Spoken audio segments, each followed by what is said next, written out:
My name's Jamie Tout, and I'm a fitness advisor for New Zealand Rugby. Today we're looking at the warm-up and the cool-down. The warm-up plays a really important part in our game to get ourselves ready for the games, but also in training. It can be broken down into three simple parts. Those phases are the general phase, the transition stage, and the sport-specific stage we'll get ready for our game. Not just our games, but in training. The way we train must replicate the game. The benefits of the warm-up can include increased muscle temperature, making sure our blood vessels get larger to carry oxygen around the body, increased range of movement, and there's also a part of it that is mental preparation.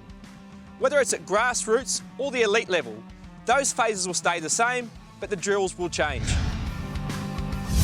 The first of the three phases is the general preparation phase. We don't play rugby standing still, so static stretches are long gone. We must warm up in a dynamic way. What we're going to show you now is a few examples of dynamic stretches, getting the athletes moving as quickly as we possibly can. It's important as we're doing this to make sure the athletes can do them in small groups or individually. That gives you the opportunity to get the athletes started even before you hit the pitch.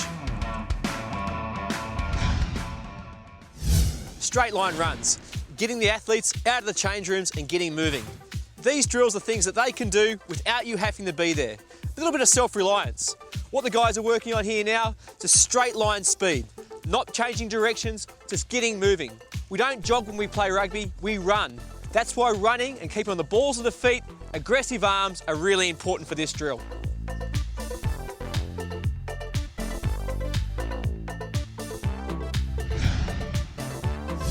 The next drill is ankling. We're using the same setup for all these general preparation drills. The grid's about 20 metres long, the cones are about 5 metres apart. With ankling, what we're focused on now is a really good arm action, but primarily making sure they're bouncing on the balls of their feet, keeping their heels off the ground.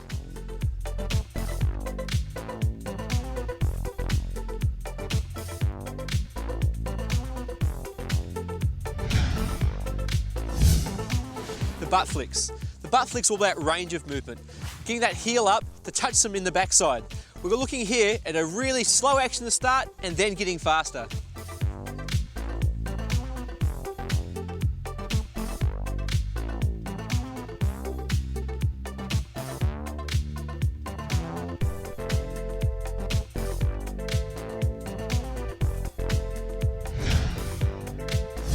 High knees.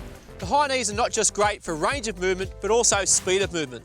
What we're focusing on now is nice aggressive arms. Relaxed hands like you're holding onto potato chips and going past the full range of movement, past their pockets. The hands must go past the pockets. High knees about parallel to the ground.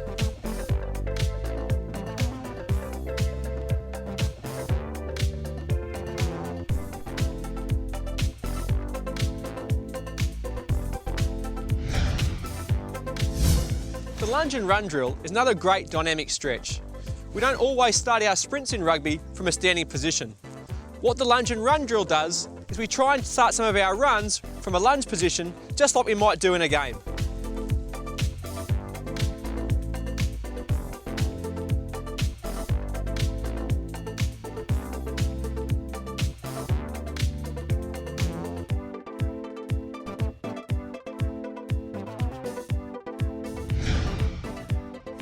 So far, a lot of what we've done is about linear movement, moving in straight lines. Rugby's not just straight lines, there's a lot of change of direction.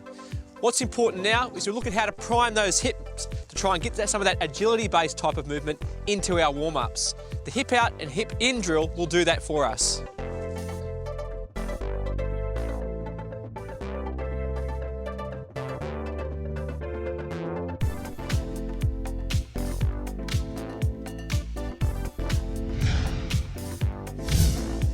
The circling partner drill is all about introducing speed and agility into our warm-ups, and that's what rugby's about, speed and agility. As you see in this drill, a little amount of lateral movement and some linear movement to go with it.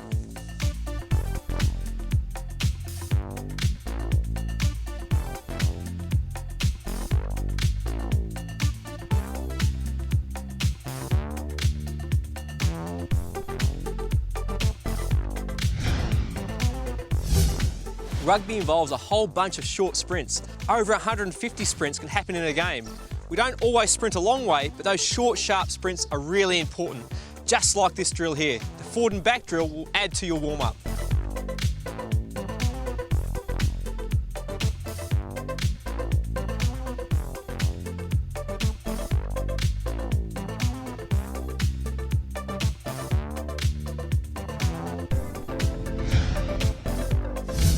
The resisted run pull is a great way of priming the athlete for contact situations. So as he runs against me now, you can see he's using those arms to drive me back. Then he's going to hold the forearm, and I'm going to pull him back as well. We can use both our front of our legs and our back of our legs to gain our strength. Off we go.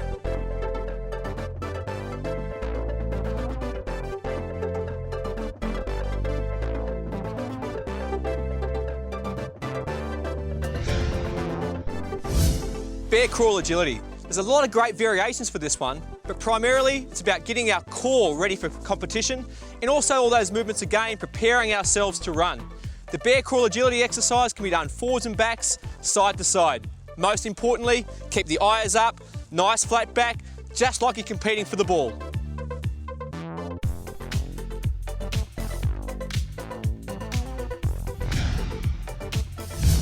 The idea of gears is to start getting the athlete moving at high speeds. Some of our All Blacks move at 36 kilometres an hour. The idea of gears, when I say 2, they move at low speeds. If I say 5, they're giving it everything. They're going at max. 2, 4, 5, 1, 3, 5, 2.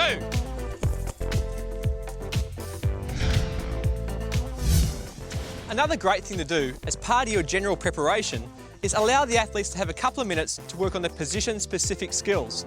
Whether it's footwork with their outside backs using ladders, it might be with the hookers with their throwing ability, it might be looking at core rotation with med balls, using the mini bands for lifting in lineouts, or it might be simple things like in our work-ons, teaching our push pass or our punch pass, all things that are going to be specific to the athlete, all part of their work-ons. Allow them a couple of minutes and let them get cracking into it in positional groups.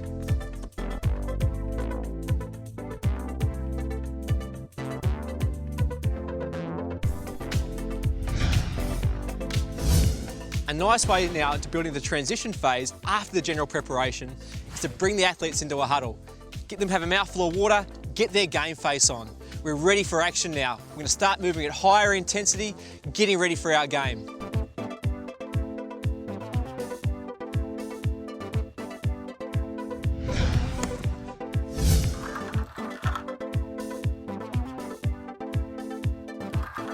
Now we're moving into the transition stage. A good way to do that is use drills the team are familiar with. What we're going to do now is show you a couple of examples of those drills. One is the hot-cold, the second is the kick return. We're now starting to move with speed and agility, increasing our intensity. The hot-cold drill, they start between these two blue cones. When I call hot, hot, hot, they're now going to readjust themselves to get into the red area, using time and space, spatial awareness as part of this drill.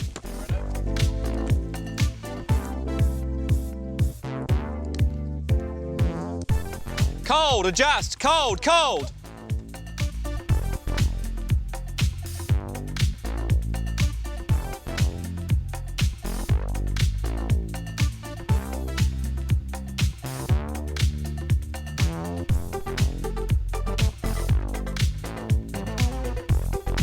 Let's go hot, hot, hot. Use the space.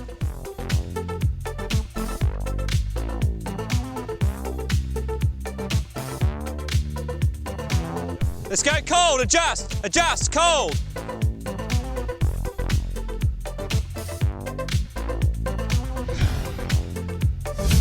Another good transition drill is start getting your kickers involved. The kick return drill will do that.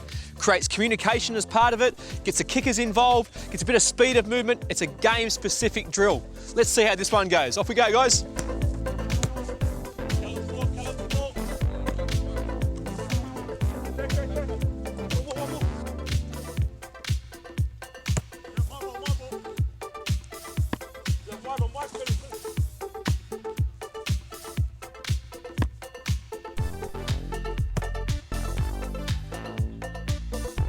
Everyone must touch. There's only 3 there. We need 4 players. We need 4. We need 4. We need 4. Hey guys, just be aware, if you're on the red cones here, you must tail it around that red cone to get involved in the drill. Yep, let's make it happen. Let's go.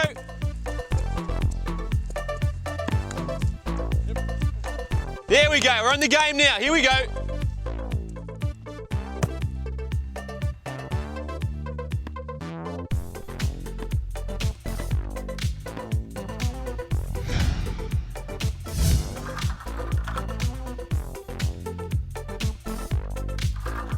The last phase of our warm-ups is a specific stage. We don't have a lot of times on training or in games. We must use this time effectively. The skills we're going to show you now are sport-specific skills, getting the athletes ready for action, making sure both positionally, in contact, making sure we're ready to go out there and play or to train. Okay, the last part of our warm-up is about getting specific, whether that's on a game day or in training. On a game day, we can start splitting now into our forwards and backs. For the forwards, that means setting up things like your line-out pods or setting a scrum, and might be getting into a little bit of contact as well. If you're the backs, I want to see some backs moves. I want to see you guys showing a little bit of flair, and that's just split. After you've done your split, you're going to come together as a team and make sure you've got all that sort of communication in line, knowing what each other's roles are during the game. In a training session, you have the same ability to do that. It just means you can start setting up things that are going to be specific to your session. So if your session is going to be all about attack for the week, you start putting some drills into your warm-up now that are all about attack. If it's line speed and defence, you start putting some drills into your warm-up that are all about your line speed. Right guys, let's break and let's do it. Woo!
At the end of a tough training session or after a game, it's really important to recover well, cool down, and make sure we're ready for that next training session.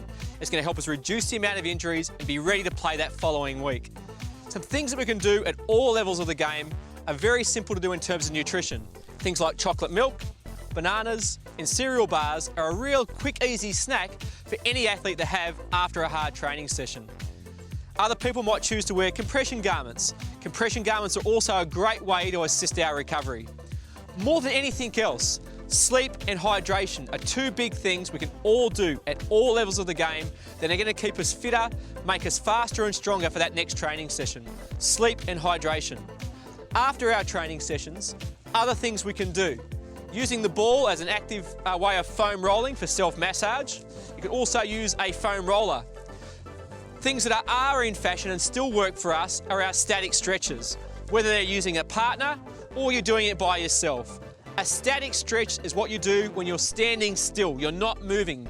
Static stretching still has a good role to play in our cool down and our recovery. Try and hold your static stretches for between 7 and 10 seconds. The last thing you could do is some hydrotherapy. That's to get in the water after a game or the next day after a game. Immediately after a game or training, try a hot-cold shower. That means 2 minutes of hot shower and 1 minute of cold. Rotate that 4 times, 12 minutes, and you are done. Follow some of those simple rules: hydration, sleep, make sure that nutrition is covered off, and you'll be a long way there to getting your next game.